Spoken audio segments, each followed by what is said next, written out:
We didn't think it was going to happen. It was, every day, oh, she's still pregnant, and it got to the point where it felt like she was just always going to be pregnant, and lo and behold, there's 10 piglets waiting for us.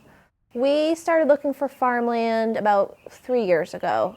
We always started with the intent of renting or leasing land, figuring it was lower risk for us. Originally it was kind of a fantasy, like, oh, wouldn't it be fun to do this, grow some chickens and eat out of our own garden. Through several opportunities we took advantage of, the fantasy became more of a reality. So we pursued Craigslist, made FarmLink, Mofca listings, whatever we could get our hands on. And pretty soon we found ourselves driving all over Knox, Lincoln, and Waldo County. Didn't think I would become a farmer, not sure what I was going to do. When Ryan was doing her graduate work, she once asked me if I wanted to farm. I said, no way. I'm going to hike the Appalachian Trail and travel all over the place. And, I just started doing some reading and started visiting farmers markets.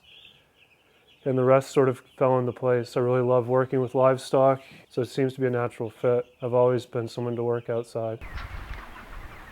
If something comes your way, you got to jump on it, take advantage of it. And I think one of the things that's really suited us well has been the acceptance of failure and getting in over our heads.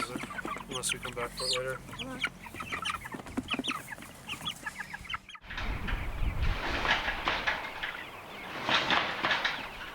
Certainly one of the advantages of leasing land is having access to more and better land than perhaps we would if we bought lands.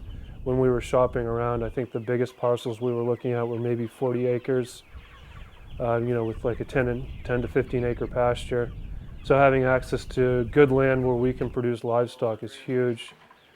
Also, historically, farming has been a skill or a trait that's been passed on from generation to generation.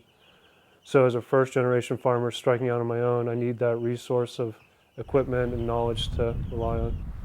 We had one pig. She's a gilt, which means she's a pregnant pig that's never farrowed or had piglets before. Gilts, as they reach their full pregnancy, can be kind of nervous and skittish.